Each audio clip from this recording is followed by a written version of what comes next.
হ্যাঁ, এখানে কি করে বেয়াদব ছাত্রলীগ নাকি? না না, ছাত্রলীগ ছাড়া তো এত এত বড় সাহস তো পাওয়ার কথা না। নিষিদ্ধ হয়ে আছে, এরপরও এখানে এসেছে।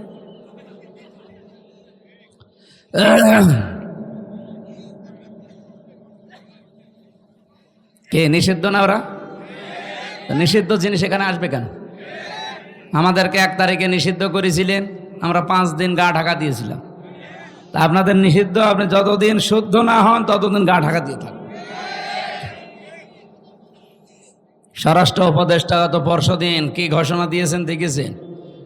যদি কোনো জায়গায় কোনো ডাকাত, চোর, ছিনতাইকারী, চাঁদাবাজ ধরতে পারেন, জায়গায় মেরে ফেলবেন, কোনো বিচার নেই। এরকমই হওয়া দরকার। যা আরম্ভ করেছে ওরা, আজকে আমি প্রশাসনের সাথে একজনের কথা বলছিলাম আসার সময়, বলছে এখন যে বিশৃঙ্খলাগুলো তৈরি হচ্ছে সব ওদের ভেতর থেকে আমাদের ভেতরে ঢুকতেছে, যেন এই সরকার ব্যর্থ হয়ে যায়। এই জন্য খুব সতর্ক থাকা লাগবে ভাই। এই ছেলে, এমন এক চড় দেব না কানের নিচে, জায়গা মতো বসে পড়বেন আপনি। বিয়াদবের বাচ্চা, বিয়াদব। 14 বার কথা বলা লাগে, ভণ্ডামি করার জন্য আসে এখানে। একজন যদি দাঁড়িয়ে থাকে না সামনে, এমনি মেজাজটা খারাপ হয়ে আসে। এরপরে যদি এত ডিস্টার্ব হয়, কথা বোঝানো যায়। গতবার গাবতলী থেকে আসার সময় এই মাহফিলে আমি বের হয়েছিলাম, ওখান থেকে 9টা থেকে এই জায়গায় এসে 10টায় উঠবো, কিন্তু ওসি সাহেব আমার এমন তাড়া দিয়েছে, এক তাড়ায় প্রায় 1.5 কিলোমিটার শুধু দৌড়িয়েছি, তা মাঠের ভেতরে। এই আগস্টের 5 তারিখের পরে ওই ওসি এই সিরাজগঞ্জ গোল চত্বরে দেখা করেছে। আর রাত 2টার সময় আমি চা খাচ্ছি বসে, আমি, আব্দুল বারী রশিদি ভাই, এরপর হোসাইন আহমেদ, মাহফুজ, আরও 2 জন ছিল। এসে বলছো হুজুর মাফ করে দিন। কে ভাই আপনি? আমি ওই সেই গাবতলী থানার ওসি। আরে শয়তান, এইদিকে আর তোরাই তো খুঁজছি, কোথায় ছিলি এতদিন?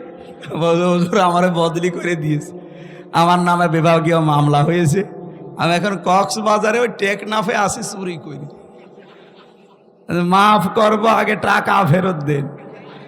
ওই দিন আমারে তো ধরতে পারেননি, গাড়িটা ধরিয়ে, ড্রাইভারে ধরিয়ে, আব্দুল বারী রশিদিরে ওর গাড়ি ধরিয়ে, আব্দুল সালামের গাড়ি ধরিয়ে আপনারা 1,13,000 টাকা নিয়েছেন। ওই টাকাগুলো ফেরত দেবেন, এরপরে আপনার মাফ হবে। হুজুর টাকা নেই, মাফ কিসের? 7 দিন সময় দিলাম, টাকা ফেরত দেওয়া লাগবে। টাকা ফেরত দিয়েছে 1 লাখ। পুলিশ যে টাকা ফেরত দেয় বাংলাদেশে মনে হয় এই প্রথম। তাছাড়া আপনি পেয়েছেন পুলিশ 10 টাকা ফেলে ছাড়ে না।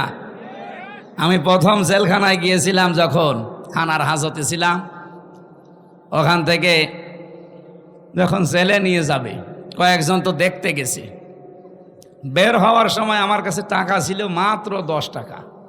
আমরা বলছো টাকা, টাকা পাবো কোথায়? বলছে না, আমরা জানি আপনাকে যারা দেখতে এসেছিল কিছু দিয়েছে।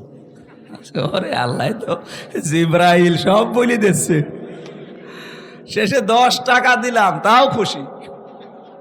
যারা 10 টাকা বলেন তো পাওয়ার পরে আর ছাড়তে চাই না, তারা 1 লাখ টাকা ফেরত দিয়ে দিল। এ কি দেখেছে? আমার 13,000। হুজুর মাফ করে দিন। যা, তোরে মাফ করে দিলাম, অন্তত লক্ষাধিক টাকা তো ফেরত দিল। তো সেই জায়গা থেকে আজকের এই ডোমন পুকুর। আমি এর আগেও 1 বার না 2 বার এসেছিলাম। ওই আপনাদের ওই যে কি এমপি ছিল একজন, বাবলু সাহেব, উনি থাকতে। এরপরে তো 3 বছর গেল ভেতরে, আসতে পারি নাই। গত বছর আসার চেষ্টা করেছিলাম। অনেকেই খারাপ ধারণা করেন দাওয়াত নিয়ে আসে না। না, আমার এই রেকর্ড বাংলাদেশে নেই। আমি হাসপাতাল থেকেও বলি যে দরকার হয় অ্যাম্বুলেন্সে করে নিয়ে যেয়ে বসিয়ে রাখেন, ওদের খালি চেহারা দেখি আমি আবার ভর্তি হব। তো আমি শুনলাম যে গতকাল যিনি মাহফিলে দাওয়াত নিয়েছিলেন, ওই যে সেই ছোট হুজুরটা, ওটা নাকি আসে নাই। ও পরশুদিনও আমার সাথে ছিল পাবনায়, আসে নাই। এর আগে ছিল আমার সাথে ময়মনসিংহ, আসে নাই। কি করে কি দাওয়াত ওরা নিতে বলে কি?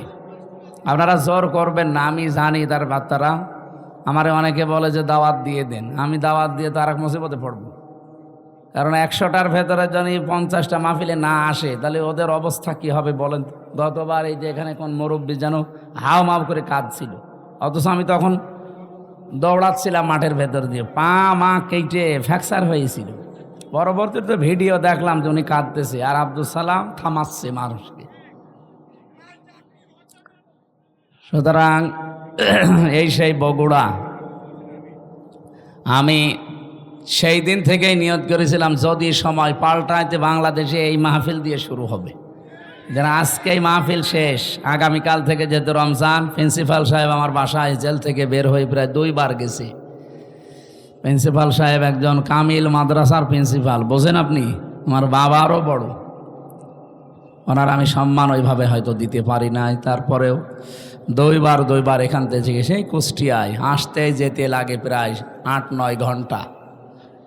এই সময় ব্যয় করে উনি আপনাদের দেখানোর জন্যে যে এবার আশা করি আর কেউ বাধা দিতে পারবে না। আর এখন বাধা দেওয়ার কেউ নেই, বাধা দিলে আমি আদেশ দিয়ে দিলাম, স্বরাষ্ট্রমন্ত্রীর ওই আদেশ মেরে ফেলবে, কারণ ওটা একটা ক্যান্সার। ওটা কি? ও ক্যান্সার বাঁচিয়ে রাখলে তো শরীর নষ্ট হয়ে যাবে। কোরআনের জন্য এই দেশটা টিকে আছে, আপনি কি টের পাচ্ছেন? এই দেশটা কোরআনের জন্য টিকে আছে, আর এখানে কোরআন থাকবে। 96% মুসলমান আমরা এই দেশে। কি নামাজ কম বেশি না পড়তে পারি, রোজা না রাখতে পারি, কোরআন শরীফ সম্পর্কে কিছু বললে দল বেদল নেই, তারে দেখে নেব। কারণ কিয়ামতের দিন কোন কোরআন শরীফ যদি বলে আল্লাহ আমি এর পক্ষে, তুমি মাফ করে দাও, আল্লাহ বলেন যা মাফ করে দিলাম। এদিনে কোরআন যেন বিপক্ষে না যায়। আল কোরআনও হুজ্জাতুল্লাকা ওয়া আলাইকা, কোরআন যার পক্ষে সাক্ষী দেবে আল্লাহ তাকে জান্নাত দিয়ে দেবে, যার বিপক্ষে যাবে ও যত বড় পীরের মুরিদ হোক ও জাহান্নামে যাবে।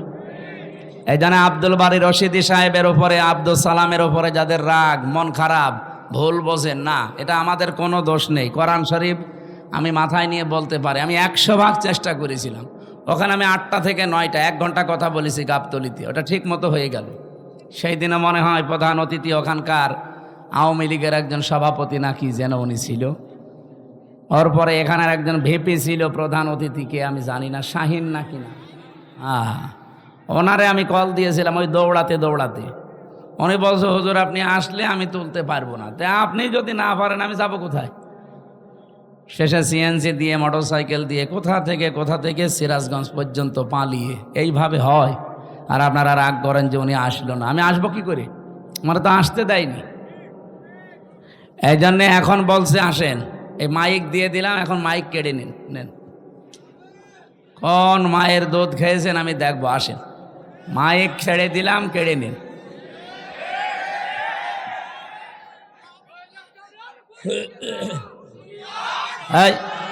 এখন ওইটা আর নেই, যেহেতু বলার দরকার নেই, 27 পালিয়েছে।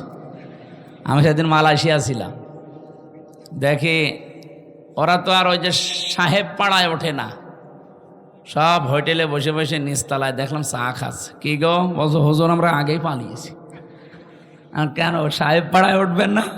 ওখানে উঠে মায়ের খাবো, সব তালা লাগানো, ওখানে উঠতে পারবো না। এদেশে বাংলার জনগণ আছে, পিটিয়ে ভর্তা বানিয়ে ফেলবে। কি করলেন আপনি বলেন? 15.5 বছর যায় মারিং কাটিং করলেন, এখন নিজেও খেতে পারেন না, আমাদেরকেও খেতে দিলেন না। কি কথা বলেন না কেন?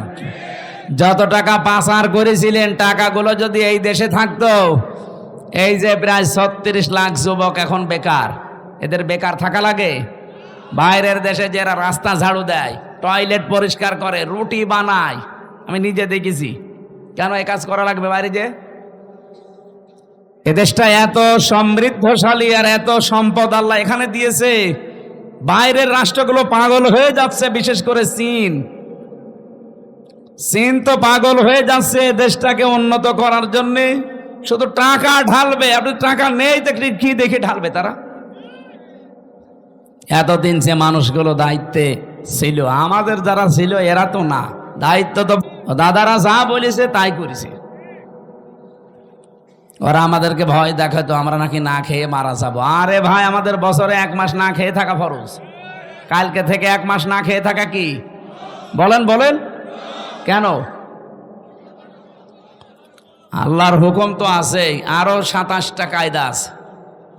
রব্বুল আলামিন বলেন ওয়াং তাসুমু খায়রুল লাকুম ইন কুনতুম তা'লামুন। যদি তোমরা রোজা রাখো, সিয়াম সাধনা পালন করো, তোমাদের জন্যই ভালো হবে, উপকার হবে যদি তোমরা বোঝো। আয়াতটা নিয়ে চিন্তা ভাবনা করলাম, না খেয়ে থাকার ভেতর আবার উপকার কি? কষ্টই তো। কি না খেয়ে থাকার ভেতরে তো কষ্ট, উপকার কিসের? দুইটা বিষয় আমি পেয়েছি। এক নম্বরে রব্বুল আলামিন বলেন রমজানের দ্বারা যেহেতু আমার উদ্দেশ্য মানুষ তাকওয়া অবলম্বন করবে, ইয়াউমা নাহশুরুল মুত্তাকিনা ইলার রহমানি ওয়াফদা।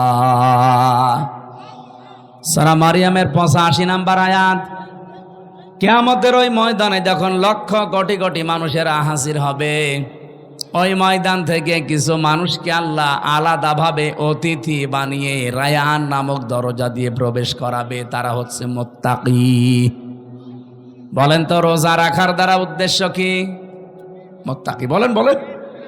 এর পরের আয়াতে দেখেন অনাসুকুল মুজরিমিনা ইলা জাহান্নামা ওয়িরদা।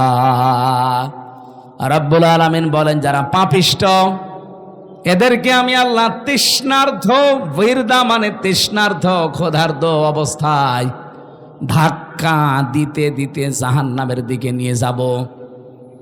আমি চিন্তা করলাম ওয়িরদা দিল কেন আল্লাহ?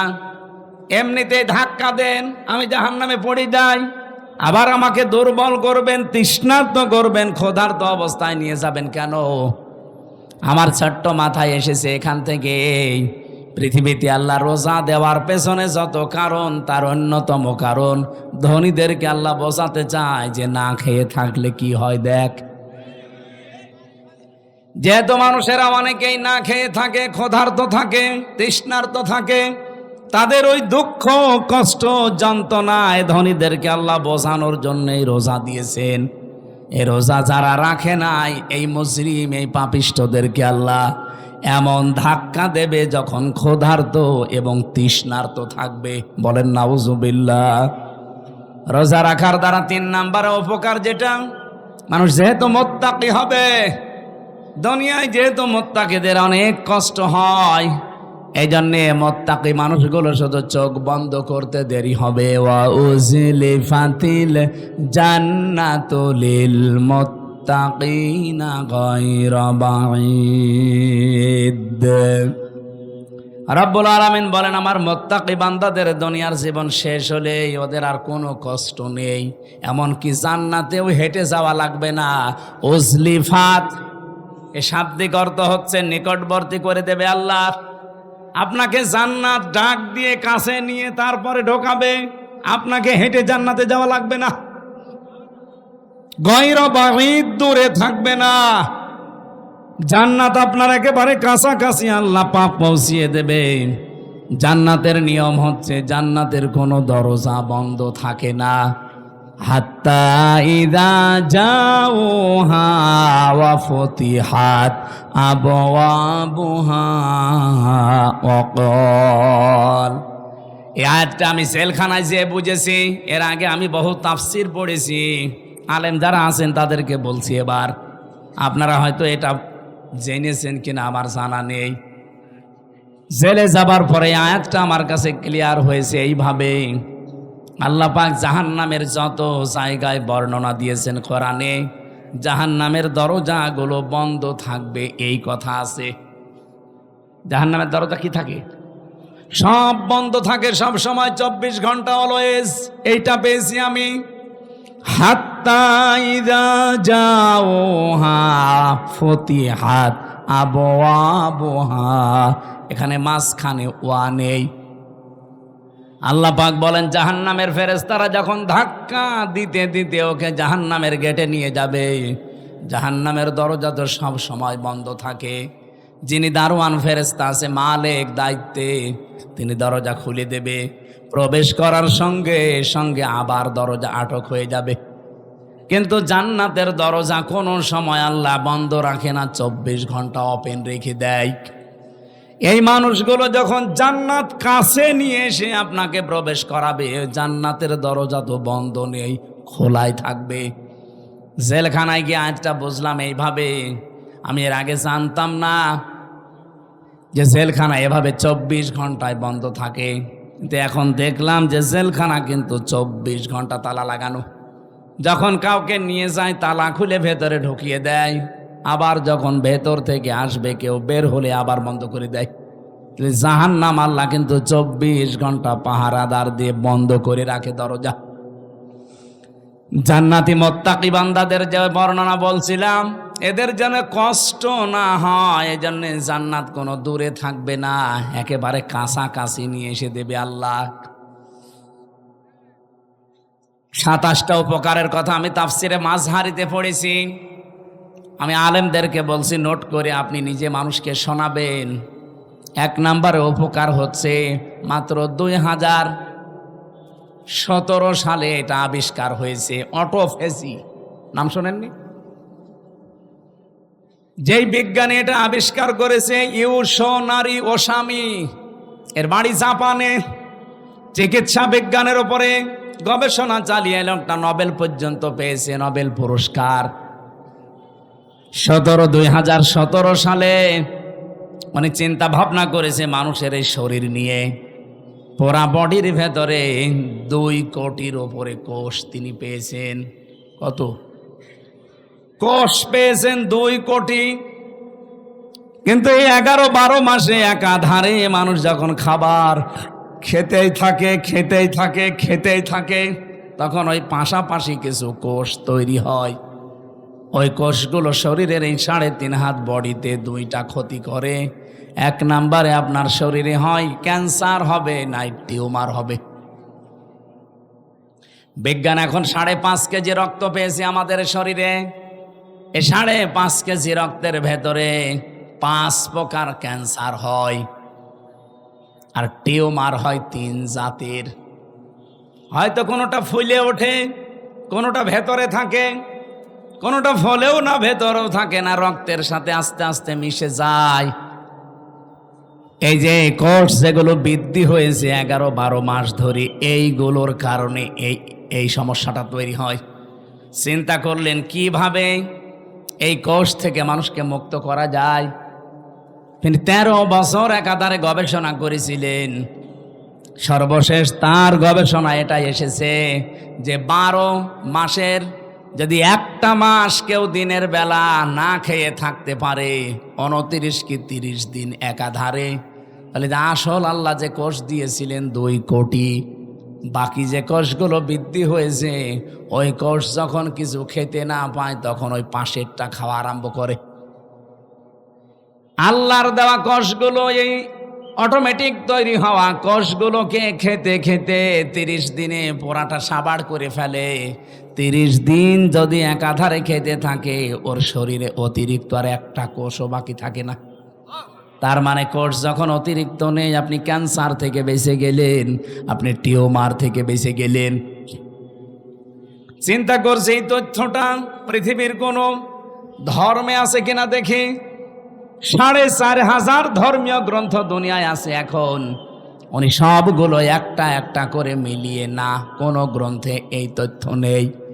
সর্বশেষ মুসলমানদের ধর্মীয় গ্রন্থ কোরআন, এইটা তিনি পেয়েছেন। পাবার পরে দেখেন যে এখানে আছে 30 দিন আল্লাহর বান্দারা 1 বছরে না খেয়ে থাকবে। এই তো পেয়েছি আমি যা মনে করেছিলাম। 13টা বছর আমি গবেষণা করে যা পেয়েছি, মুসলমানদের ধর্মীয় কিতাবে এটা অনেক আগেই দেওয়া আছে। আল্লাহ পাক যে বলেন তাসামু খায়রুল লাকুম ইন কুনতুম তা'লামুন, অবশ্যই রোজা রাখলে তোমাদের উপকারী হবে যদি তোমরা এটা বুঝতে পারো। যেহেতু বিজ্ঞানী এখন বুঝেছে, এ তথ্য আমরা পেয়ে গেছি, এজন্য ফামাং শাহিদা মিনকুমুশ শাহরা ফালিয়াসুম, তোমাদের ভেতরে কেউ যদি রোজার মাস একবার পেয়ে যায়, আল্লাহ বলেন অবশ্যই সে যেন রোজা রাখে। এটা কিন্তু গত বছর যারা আদায় করেছে, এবছরে অনেকে কবরে চলে গেছে। এবছর আমরা যারা কালকে থেকে পেতে যাচ্ছি, হেলায় খেলায় নষ্ট করেন না, রোজাটা অবশ্যই আপনি রাখবেন। অনেক গরিব মানুষ আছে বলে, হুজুর আমারও রোজা রাখা লাগবে, আমি ভ্যান চালাই। আরে বেটা, অভাবী মানুষের অভাব দূর করার জন্যই তো রোজা দরকার।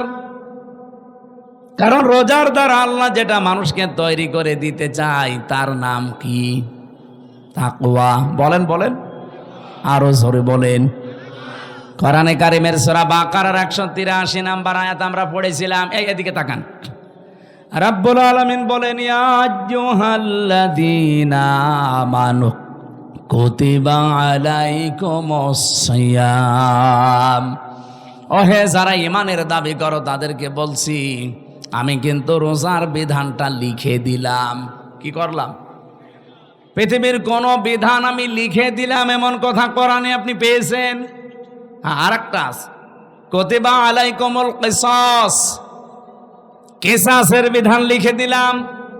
কুতিবা আলাইকুমুল কিতাল, কিতালের বিধান আমি লিখে দিলাম।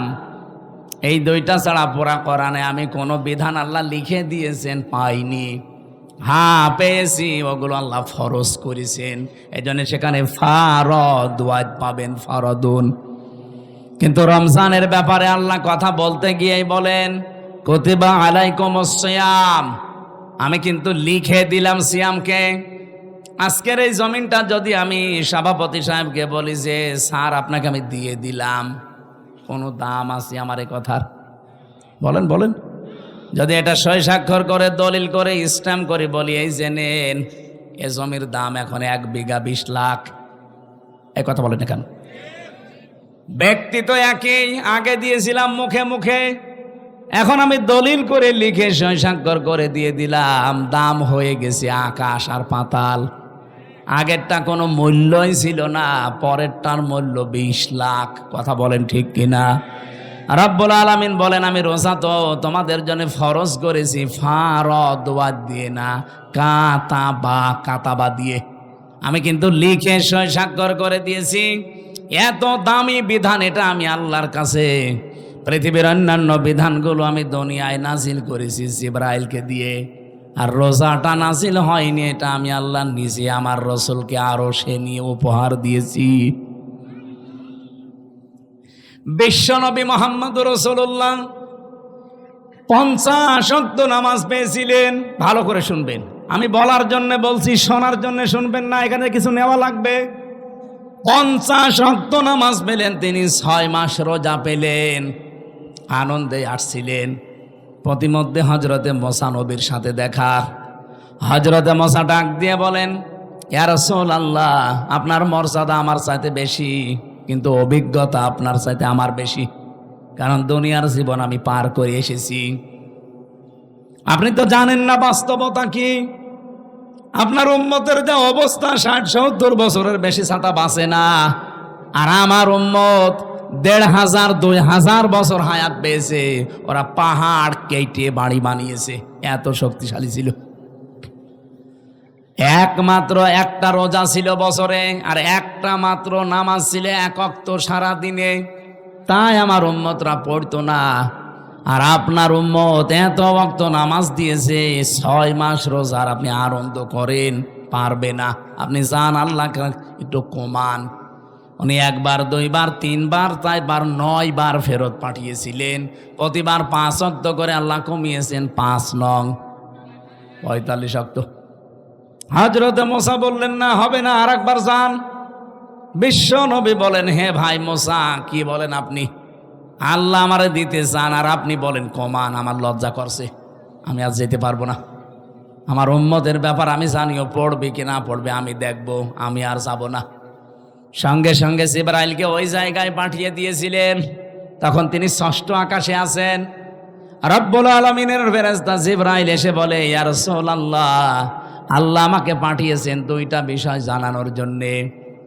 1 নম্বরে আল্লাহ যেহেতু সিদ্ধান্ত নিয়ে রায় দিয়েছেন, অতাম্মাত কালিমাতু রাব্বিকা সিদকাও ওয়া আদলা লা মুবাদদিলা লিকালিমাতিহি ওয়াহুয়াস সামিউল আলিম। বলেন আল্লাহু আকবার। সূরা আনআম 115 নম্বর আয়াত খুব ভালো করে খেয়াল করবেন, এখনই সেই শিক্ষাটা আসবে। এটা নিয়ে বাড়ি যাওয়া লাগবে, শুধু এসেছেন চলে যাবেন না। এই জন্য আমি মাহফিল করি না, আমি কিছু দেব এমন যেটা কোরআন হাদিসের সাথে মিলে গেলে আপনাকে নিয়ে বাড়ি যাওয়া লাগবে। কথা বলেন না কেন? এখানেই রেখে চলে যান, তাহলে আপনার ওয়াজ শুনতে আসার দরকার কি? বলেন তো, বাড়ি নিয়ে যাবেন কি না? এই বাড়ি নিয়ে যাবেন না? আওয়াজ পাওয়া যাচ্ছে না, যাবেন? রব্বুল আলামিন 1 নম্বরে বলেন আমার কোরআনে যত তথ্য আছে সব সত্য, 2 নম্বরে যত তথ্য আছে সব ইনসাফপূর্ণ, 3 নম্বরে আমার কথা কোনোদিন রদবদল হবে না, পরিবর্তন হবে না। আল্লাহর কথা যেহেতু পরিবর্তন নেই, আপনি বারবার এসেছিলেন, এই জন্য আপনার কনসিডারের কারণে আল্লাহ কমিয়ে দিয়েছেন। আল্লাহ যেহেতু ওটা লিখে ফেলেছেন একবার, ওটা আর পরিবর্তন রদবদল হয় না।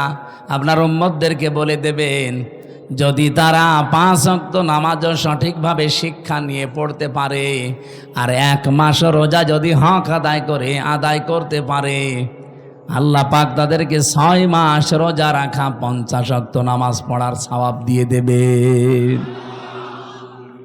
সেই উম্মত আমরা, সেই রোজা আমাদের সামনে।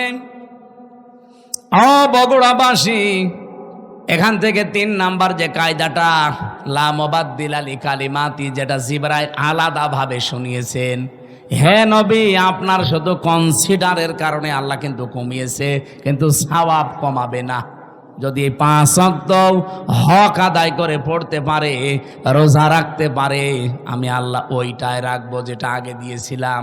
কারণ আল্লাহর কথায় কোনো পরিবর্তন, জোরে বলা লাগবে, আল্লাহর কথায় কোনো পরিবর্তন। কিন্তু বাংলাদেশের এমন এমন রায় আমরা 15 বছরে দেখলাম যেটা পরিবর্তন অলরেডি হয়। এক কথা বলছে না কেন? এটিএম আজহারুল ইসলামের রায় দিয়েছিল যারা, শুনলাম নাকি কিয়ামত হয়ে গেলেও পাল্টাবে না, অথচ 3 দিন আগেই পাল্টিয়ে গেছে। এখন কিন্তু মঞ্জুর হয়েছে, উনি রিভিউ করতে পারবে, উনি শুনানি করতে পারবে। তার মানে এতদিন যা রায় ছিল বোঝা যাচ্ছে এগুলো সব মিথ্যা। আমার মনে হয় এই সালাউদ্দিন কাদের চৌধুরী, মাওলানা মতিউর রহমান নিজামী, এই মানুষগুলো যদি এখন বেঁচে থাকতেন, আর যদি আগস্টের 5 তারিখের পরে যে পরিবর্তন দেখতে পাচ্ছি, ওনাদেরটাও এখন খারিজ হয়ে যেত, এখন আবার ওনাদের জামিন মঞ্জুর করানো যেত। হ্যাঁ, কিছু বদনসিব মানুষ আছে যাদের ভাগ্য খারাপ, এই মানুষগুলো এখন আরম্ভ করেছে এই 25 তারিখের পর থেকে যে না, ওনার সাজা হয়ে গেছে, ওনার মঞ্জুর করা ঠিক হয়নি। সাজা হয়ে গেলে যদি তার এটা আপিল ডিভিশনে মঞ্জুর করা ঠিক না হয়, তারেক জিয়া সাহেবের 9 বছর সাজা হয়েছিল, তার স্ত্রীর 3 বছর সাজা হয়েছিল। এই কথা বলছে না কেন? খালেদা জিয়ার 6 বছর সাজা হয়েছিল। কেন তাদেরকে সাজা থেকে মুক্ত করে মুক্ত জীবনে তাদেরকে ফিরিয়ে দেওয়া হবে? ওনাদের মামলা ইনাদের মামলা, সাজা তো সবারই এক। আপনি কেন পক্ষপাতিত্ব করেন? এই কথা যদি কেউ বলে, আল্লাহর অভিশাপ তার উপরে, তার বিবেক বুদ্ধি সব মারা গেছে। সালাউদ্দিন কাদের চৌধুরী চট্টগ্রামের, উনি বেঁচে থাকলে এখন মুক্ত জীবনে ফিরে আসতে পারতেন। আমার যতটুকু বাস্তবতায় ধারণা, হাসিনার আমলে 15.5 বছরে যারাই মিথ্যা মামলা, মিথ্যা সাক্ষীর কারণে জীবন নষ্ট হয়েছে, কোনো বিচার লাগবে না, কোনো রায় লাগবে না, সব ছেড়ে দেওয়া লাগবে। কিসের বিচার? ও তো সব বানিয়ে বিচার করেছিল। নয়তো খালেদা জিয়ার নামে যে মামলা দিয়েছে, আপনি বলেন তো, এতিমের টাকা আত্মসাৎ করা মামলা, এই টাকা আরো 6 ডবল বৃদ্ধি হয়েছে, তারও তো আরো নোবেল দেওয়া দরকার, আর তারে আরো 6 বছর জেলে দিয়েছে। এগুলো কেন দিয়েছে? এক কাপড়ে তারে বাড়ি থেকে বের করে তারে 6 বছর জেলে, এমনকি এই কঠিন অবস্থায় তারে ফেলে রাখা ট্রাক দিয়ে বাড়ির সামনে, সবগুলো হাসিনার শুধু রাগের বহির্প্রকাশ। ও কিন্তু অলরেডি বলেও ফেলেছে যে আমি ওই বাড়ি থেকে খালেদাকে দাঁড়িয়ে দেব, একবার নিয়ত করেছিলাম, সেই নিয়ত উনি দেখালো। ম্যাডাম ওই দিন এক কাপড়ে বের হয়েছে, কান্নাকাটি করেছিল, তামাম দুনিয়া কেঁদেছে তার কান্না দেখে। অথচ এখনো পর্যন্ত অনেক মানুষ বলছে না ওগুলো সব ভুলে গেছি, বাবা শাহজালাল সব হালাল। হালাল করবেন, হালাল করে কি হয়েছে ইতিহাসে 54 বছরের দিকে তাকান, কি হয়েছে আপনি টের পাচ্ছেন? 75 সাল থেকে শুরু করে আপনি তাকান, যাদেরকে এভাবে হালাল করেছেন তারা কি বাঁশটা দিয়েছে। বাঁশ দেওয়ার সময় তো একটু চেঁচে ছুলে দেয়, তাও দেয়নি, পুরাটাই দিয়েছে। এখন যদি আবার সব হালাল করে নেন, এমন বাঁশ দেবে না জীবনে বাপ বলার সময় পাবেন না। সুতরাং আল্লাহ যখন অলরেডি একটু সময় করে দিয়েছে, একটু দেখার চেষ্টা করেন বাংলাদেশে আল্লাহর বিধানটা কায়েম হলে কেমন দেখা যায়। সবই তো দেখলাম, কিছুই তো হয়নি। দল মত নির্বিশেষে এটা করা দরকার না? 50 ওয়াক্ত নামাজ দিয়েছিল, 50 ওয়াক্ত নামাজ শুধু পড়ার জন্য আল্লাহ দেয়নি, বলেছিল নামাজ কায়েম করবা। এই জন্য পড়া কোরআন শরীফের ভেতরে এক জায়গায় আছে মাত্র নামাজ পড়ার কথা। কয় জায়গায়? কোন জায়গায়? ফাসল্লি রব্বিকা, ফাসল্লি পর্যন্ত ঠিক আছে। বাংলাদেশে বহু মানুষ নামাজ পড়ে, কি করে? হয়তো লোক দেখানোর জন্যে, ভোট পাওয়ার জন্যে, অথবা মানুষ যেন বলে যে না লোকটা নামাজি, এই জন্যে কথা বলে না কেন? কিন্তু এর পরের শব্দ কি? ফাসল্লি রব্বিকা। শুধু নামাজ পড়লেও হবে না, রবের জন্য পড়া লাগবে। আর যারা রবের জন্য নামাজ একবার আরম্ভ করে, আপনি দেখবেন তামাম দুনিয়া একদিকে, তার নামাজ আপনি বাদ দিতে পারবেন না। আমি আমার রিমান্ডে দেখেছিলাম, আমার সামনে দিয়ে যে লোকটাকে নিয়ে গেল তার এই নখ তুলেছি, বলছিল যে হামজা ভাই, আমাকেও নিয়ে গিয়েছিল ওই মেশিনগুলো দেখাতে, আমার তোলেনি কিন্তু নিয়েছে। ডিম আমাকেও দেখিয়েছে, এরকম একটা চেয়ারে বসিয়ে দেয়, হাতের সাথে পায়ের সাথে বেল লাগিয়ে দেয়, গলার সাথে একটা ক্লিপ লাগিয়ে দেয়, মাথায় একটা কালো কাপড় দিয়ে একটা শর্ট একটা সুইচ টিপ দেয়, এক টিপে 120 বার ঘুরে। আপনি টের পাচ্ছেন 120 বার 1 মিনিটে? 1 সেকেন্ডে কয়বার হয় চিন্তা করতে পারেন? আপনি ঘুরে দেখান তো। এতটুকু যদি ছেড়ে দেয় যে ভাই যা তোরে আমি একবারে 2-4 বার একটু শর্ট দিলাম, চলে যা, না, এবার এমন একটা মেশিন নিয়ে আসে, এই হাতের সাথে পায়ের সাথে একেবারে খাপ খাওয়ানো, শুধু আপনার এখানে ধরবে, একবার টিপ দেবে, সব নখগুলো খুলে চলে যাবে। আর নখ খুলে গেলেই ফিনকি দিয়ে রক্ত বের হয়। আপনি নখ খুলে দেখেন কি রক্ত বের হয়। রক্ত যেই ফিনকি দিয়ে বের হবে তখন পাতলা মিহি যে লবণ ওটা ছিটিয়ে দেয়। বলতেই যদি আমার এমন লাগে, আমি নিজে ফেস করে আসলাম, কত বড় কঠিন ছিল বলেন তো। আপনি একটু নিজেকে কোনোদিন আয়না ঘরের সামনে দাঁড় করান যে ব্যারিস্টার আরমান 8 বছর ছিল ওই ঘরটায়, এদিকে 3.5 হাত, এদিকে 1.5 হাত, সামনে টয়লেট দেওয়া, যার কোনো দরজা নেই, কোনো দেওয়াল নেই, ওদের সামনে বসে টয়লেট করা লাগবে। আমি নিজে করেছি। জেলখানায় তো তাও অন্তত 1-1.5 হাত টয়লেটের দরজা দেওয়া আছে, আর ওখানে কোনো দরজা নেই, আবার পার সাথে চেন বাঁধা থাকে। আপনি কতক্ষণ থাকতে পারবেন এইভাবে? 2 দিন, 5 দিন, 7 দিন। ওইটা লোক 8 বছর কাটিয়েছে, 10 বছর কাটিয়েছে আমান আজমি ভাই। এখনো পর্যন্ত অনেকে জালেমের সাফাই গায় আর বলে না এটিএম আজহারুল সাজা প্রাপ্ত মানুষ, ওনারে মামলায় জামিন দেওয়া হবে কেন? ওরে জবাই করা দরকার শয়তান। হাসিনার আবার মামলা কিসের? ও তো যা করেছে সব রাগে পড়ে ওর বাবার ওই হত্যার প্রতিশোধ নেওয়ার জন্য। ওর বাবার নাম শুনলে আজ পর্যন্ত কোনো মানুষ এ কথা বলেছে যে শহীদ বঙ্গবন্ধু? না, আমি পাইনি। কিন্তু আপনাদের বগুড়ার সন্তান শহীদ জিয়া, নাম শুনলেই মানুষ আগে শহীদ বলে। কেন? এমনি এই শব্দটা তো খেলাচোরা জিনিস না যে যাত্রার নামের সাথে লাগিয়ে দেবেন। শহীদ হওয়া কত বড় দামি জিনিস আল্লাহর কাছে জানেন? শহীদরা মরে গেছে কথা বলাও নিষেধ, শহীদরা মরে গেছে ধারণা করাও নিষেধ। কত দামি শব্দ! এই জন্য আমরা শহীদ বঙ্গবন্ধু আজ পর্যন্ত কারো মুখে শুনি না, কেউ বলেও না। হ্যাঁ, এতটুকু বলে যে ওনারে ওইভাবে মারা ঠিক হয়নি, ওনারে টুকরো টুকরো করার দরকার ছিল। শুনলে আপনি বলেন, নাম শুনলে আগে মানুষ শহীদ বলে। উনি যে কাজটা করে দিয়েছিলেন আরাফাতের ময়দানে, ওনার জীবনে কি কবুল হবে না হবে আমি জানি না, তবে এই কাজটা আমার মনে হয় আল্লাহর ভালো লেগেছে। লক্ষ লক্ষ মানুষ সেখানে যে ছায়ায় আশ্রয় পায়, আমি নিজেও সে আশ্রয়ে ছিলাম ছায়ায়। মন থেকে এমনি দোয়া আসে, আল্লাহ এই ছায়াটা যিনি দিলেন তৈরি করে, তার মাথার ওপর তোমার কুদরতের ছায়া তুমি দিয়ে দিও। আরাফাতের ময়দানে হাজিদের দোয়া আল্লাহ ফেরত দেয় না, কবুল হয়। লক্ষ লক্ষ হাজিরা এই দোয়া করে শুধু ওই নিম গাছের জন্য, কবুল হবে না? আমিও মন থেকে লোকটার জন্য শ্রদ্ধা এবং সম্মান নিয়ে দোয়া করি, আল্লাহ যেন শহীদ জিয়াকে শহীদ হিসাবে কবুল করেন এবং তাকে যেন মাফ করে দেন। বলেন আমিন।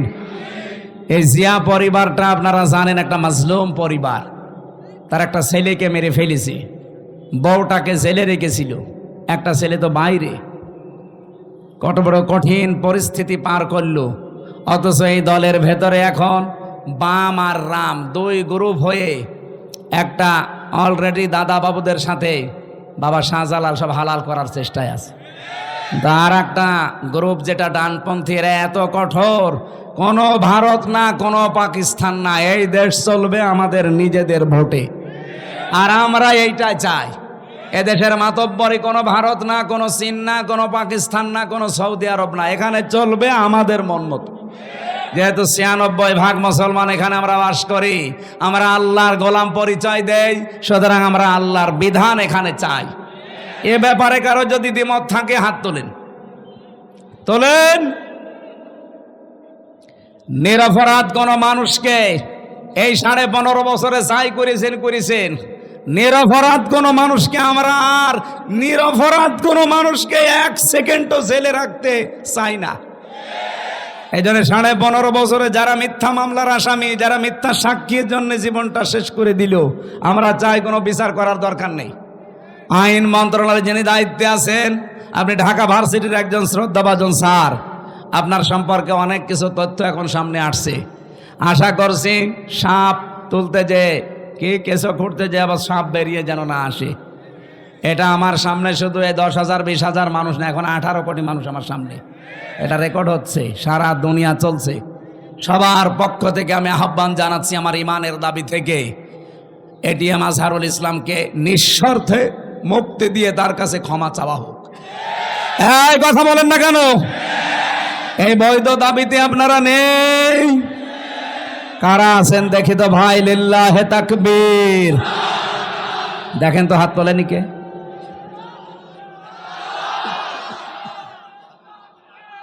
আলহামদুলিল্লাহ।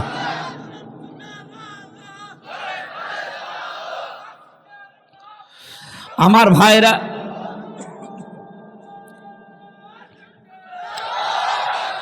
আমি কিছু লাগবে না সামা, আমি কথা তুলেছিলাম লা মুবাদ্দিলা লিকালিমাতিহি, আল্লাহর কালামের কোনো পরিবর্তন নেই।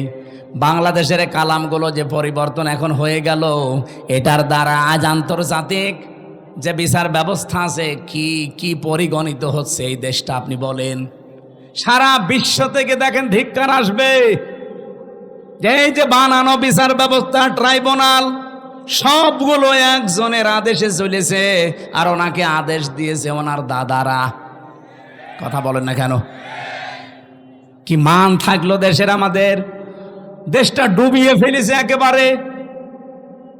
সারা দুনিয়া থেকে এখন কিন্তু কথা অলরেডি আসতেছে যে তাহলে এটিএম আজহারুল ইসলামকে যদি সত্যি এখন রিভিউ মঞ্জুর করে, তাহলে এর আগের গুলো ওই রকমই ছিল। এটা তো সব দেখছি বানানোই ছিল। ট্রাইব্যুনালও বানানো, বিচারপতিও বানানো, সাক্ষীও বানানো, প্রসিকিউটর বানানো। এই কথা বলছে না কেন? যিনি বাদী মামলার তিনিও বানানো। কারণ যাদেরকে সাক্ষী দেওয়ার জন্য নিয়েছে, শুনলাম নাকি একজন সাক্ষীর বয়স, উনি জন্মই নিয়েছে 1974 সালে আর সাক্ষী দিয়েছে 1971 সালে। তার মানে পেটের ভেতরেও আসে নাই, তখনই সাক্ষী দিয়ে ফেলেছে।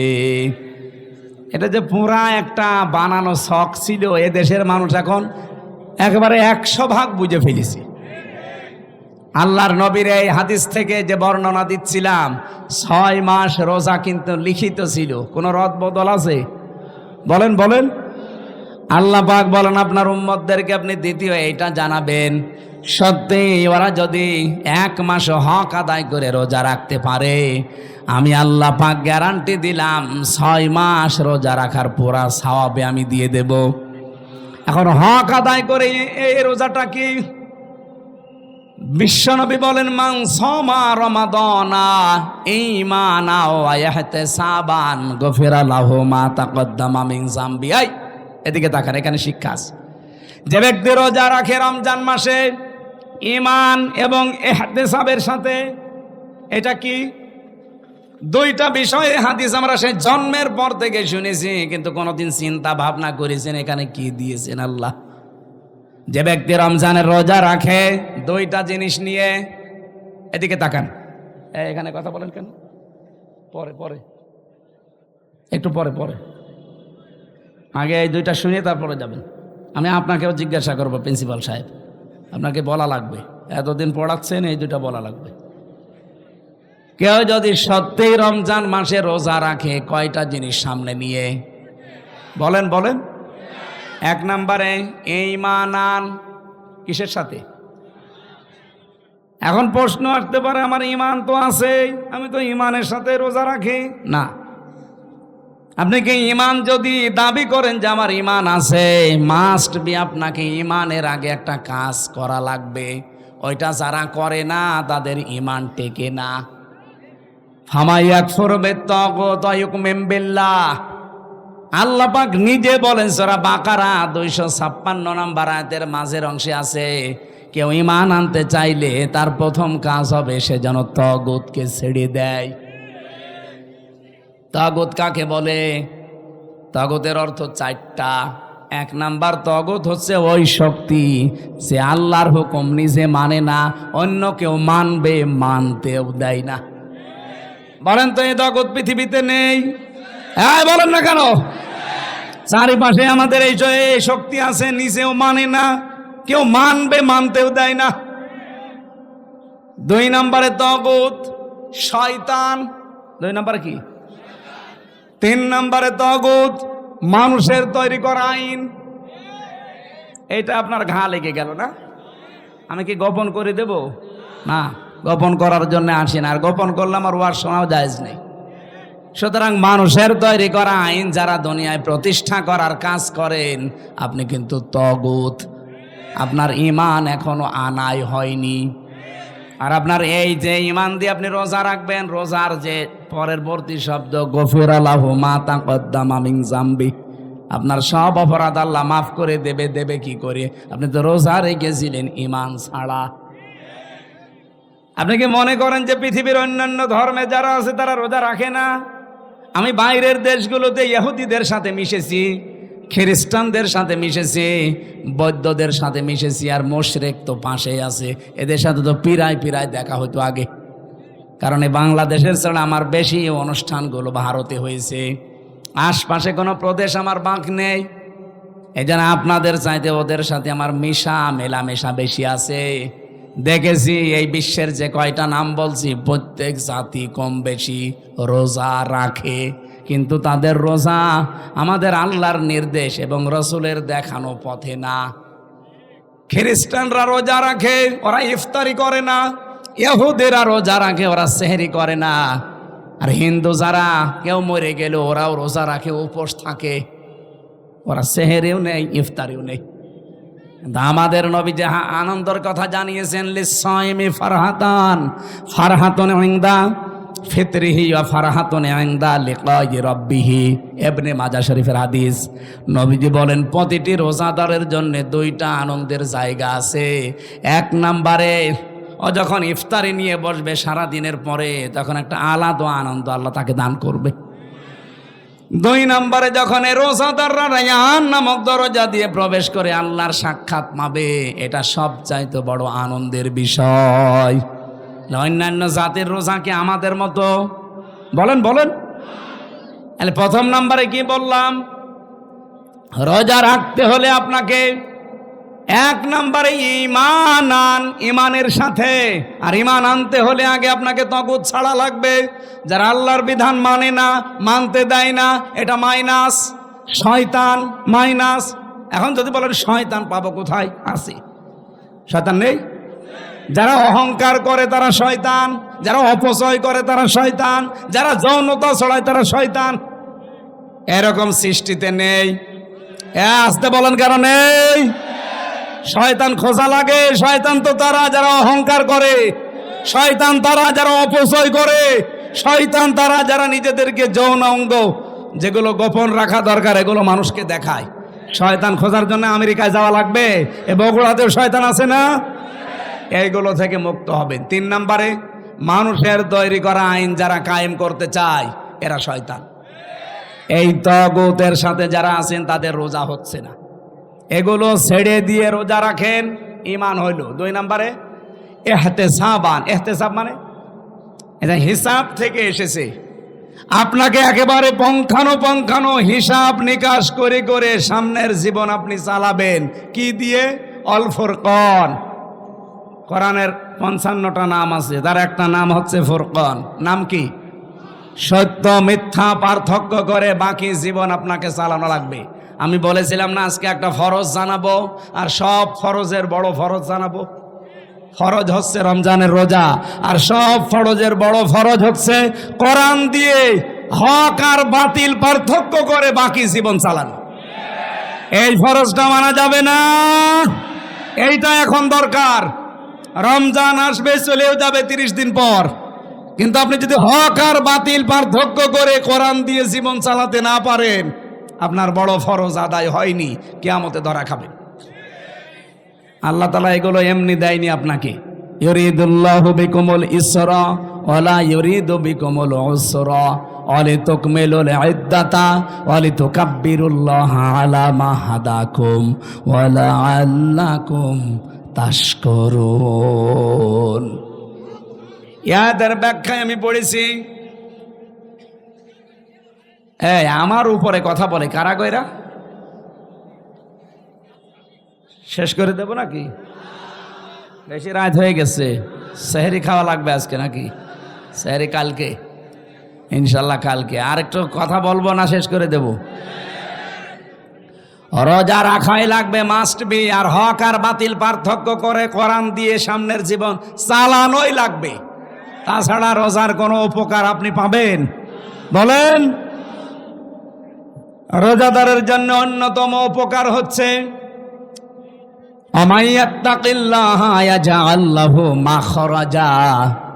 রব্বুল আলামিন বলেন, যদি রোজা রাখার দ্বারা মানুষ তাকওয়া অবলম্বন করে, এমন জায়গা থেকে আমি আল্লাহ তার রিস্কের ব্যবস্থা করি যার ধারণাও সে কোনোদিন করে নাই। আমি এরকম প্রায় 33টা বিষয় পেয়েছি আয়াতের। যারা রোজা রাখার দ্বারা তাকওয়া অবলম্বন করবে তাদের তো 27টা উপকার হবে দুনিয়া আখেরাত মিলে। আর 33টার ভেতরে 1 নম্বরে হচ্ছে এমন জায়গা থেকে আল্লাহ তাকে বিপদে পড়লে সাহায্য পাঠাবে, ওর ধারণাও ছিল না যে এই জায়গা থেকে সাহায্য আসতে পারে। 1 নম্বরে পেয়েছি হযরত ইউসুফ আলাইহিস সালামের নাম।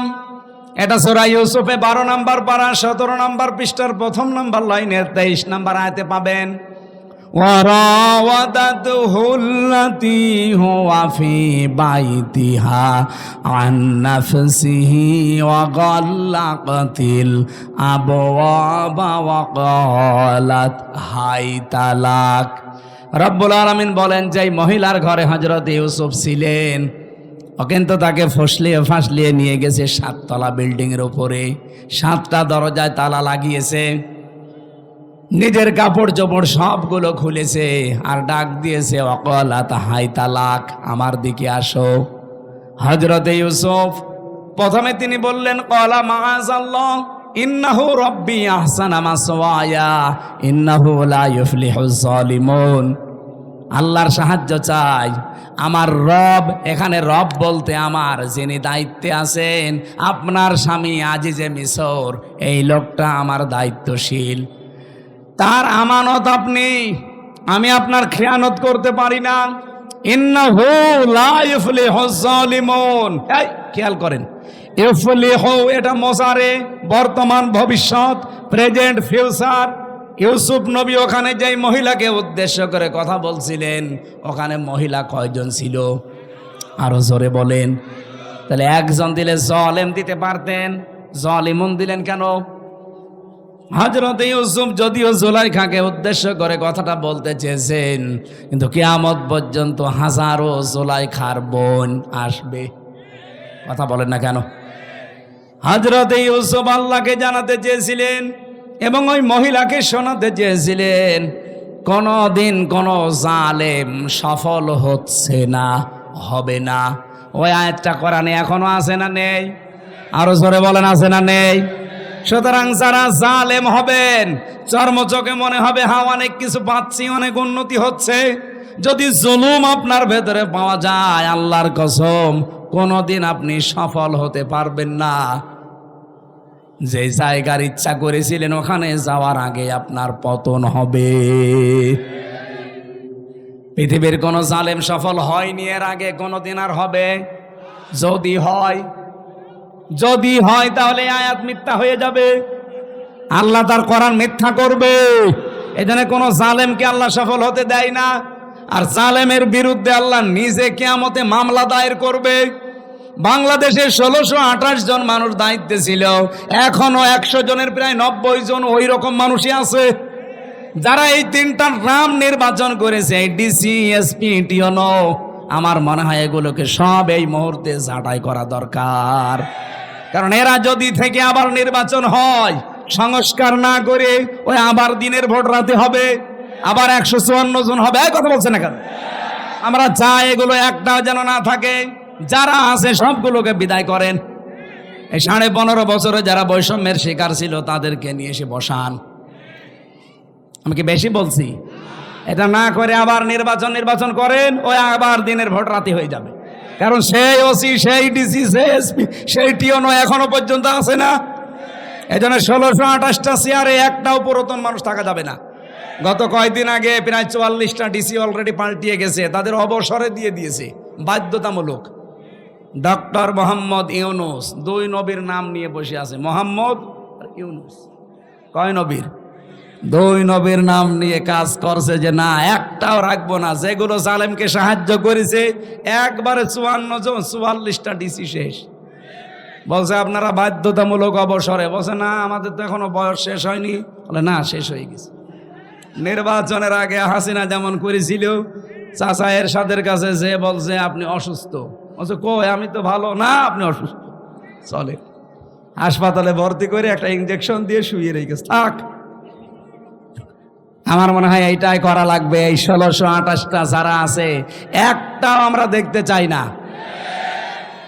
আমি নাম নিলাম না, পাশের জেলা নাটোরের সর্বোচ্চ পর্যায়ে যিনি দায়িত্বে ছিলেন, উনি বৈষম্যের শিকার হয়ে 15.5 বছর ওএসডি হয়েছিলেন। পরবর্তীতে এসে একটা দায়িত্ব পেয়েছে। ওনার সাথে আমি গোপনে কথা বলছিলাম।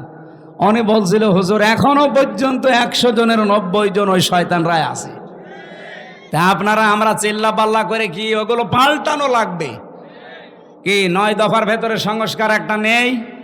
কথা বলেন না কেন? আমরা চাই একটাও যেন না থাকে। নির্বাচনের আগে সব পাল্টাতে হবে, সব পাল্টিয়ে এরপরে নতুন মানুষ দিয়ে নির্বাচন করেন।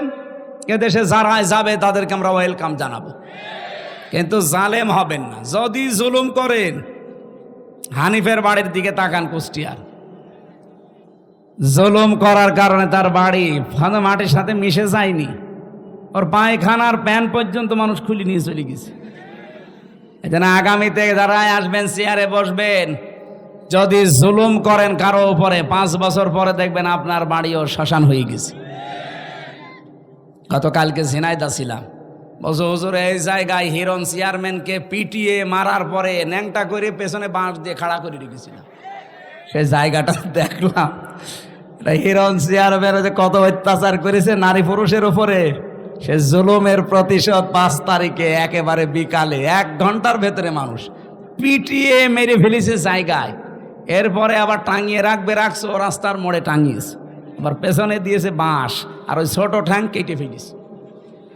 কি অপমান বলেন। কারণ জালেমদের উপরে রাগ কার? আল্লাহর নিজের। আল্লাহ বলেন আমি নিজে মামলা দেব। ইন্নামাস সাবিলু আলাল্লাযিনা ইয়াজলিমুনা নাস। জালেম যারা ওদের বিরুদ্ধে আমি নিজে মামলা দায়ের করব। বাংলাদেশে আমার যাদের উপরে হাসিনার মামলা ছিল কেউ খালাস পায়নি।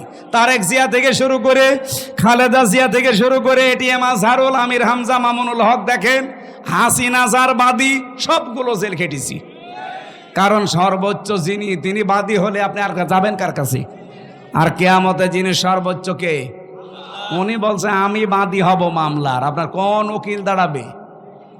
এই জন্য আমরা যেন জালেম হয়ে না যাই। ইউসুফ নবী এইটা ইঙ্গিত দিয়েছিলেন, ইন্নাহু লা ইফলিহুজ জালিমুন। জালেম দিতে পারতেন, জালিমুন দিয়েছেন। কোন জালেম সফল হয়নি, সফল হবেও না কোনোদিন। সুতরাং আপনি আমার এই কাজ করবেন না। এটা বলার পরে আমি তাফসিরে খাজেনের ভেতরে পড়েছি, জুলাইখা সঙ্গে সঙ্গে নিজের শরীরের যত কাপড় ছিল প্রায় সবগুলো খুলে ফেলেছি, নেংটি ছাড়া। নেংটি ছাড়া সব খুলে ফেলে যখন সামনে এসেছে, ইউসুফ নবী নিজের চোখের উপরে হাত দিলেন। কিন্তু মানুষ হিসাবে তার ভেতরেও চাহিদা নেই। কি আপনি আয়াতের পরবর্তী আয়াত দেখবেন, 24 নম্বর আয়াত সূরা ইউসুফের, ওয়ালাকাদ হাম্মাত বিহি ওয়া হাম্মা বিহা। জুলাইখা যেমন কাপড় চোপড় খুলে জেনা করার জন্য রাজি, ইউসুফও রাজি। কি প্রিন্সিপাল সাহেব ঠিক আছে এটা? না না মানে ঠিক আছে, আপনি আর বাংলা অর্থ নিয়ে আসেন। ওয়ালাকাদ হাম্মাত বিহি ওয়া হাম্মা বিহা, ইউসুফও রাজি, জুলাইখাও রাজি। না মানে আপনি আমার সাথে বেশি বোঝেন। আপনি কোন কোরআন শরীফ নিয়ে আসেন, বাংলা তো এটাই লেখা আছে। এভাবে অর্থ করলে ইমান থাকবে? এটা নবীর উপরে তহমত চলে যাচ্ছে না জেনার। অথচ আল্লাহ কিন্তু এইভাবেই নাজিল করেছেন, ওয়ালাকাদ হাম্মাত বিহি ওয়া হাম্মা বিহা। আরে ভাই, এই জন্যই তাফসীর মাহফিলে আসতে হয়। আপনি যদি সবই বুঝে ফেলেন তা আমি কি ঘাস কাটছি? আল্লাহ রাব্বুল আলামিন বলেন দুইজনেই কিন্তু এগ্রি হয়ে গিয়েছিল। এখানে একজন পুরুষ, ওয়ালাকাদ হাম্মাত মহিলার শব্দ আল্লাহ দিয়েছেন মুআন্নাস, ওয়ালাকাদ হাম্মাত বিহি ওয়া হাম্মা বিহা এটা মহিলা। একটা পুরুষের নাম মহিলার নাম দিয়ে আল্লাহ জানাতে চায় জুলাইখা তো আগেই রাজি ছিল, ইউসুফও রাজি হয়ে গিয়েছিল। এই যে ইউসুফও রাজি হয়ে গিয়েছিল, এটার ব্যাখ্যায় তাফসীরে জালালাইনের ভেতরে পড়েছি, হযরত ইউসুফ তো মানুষ না ফেরেশতা? আরো জোরে বলেন।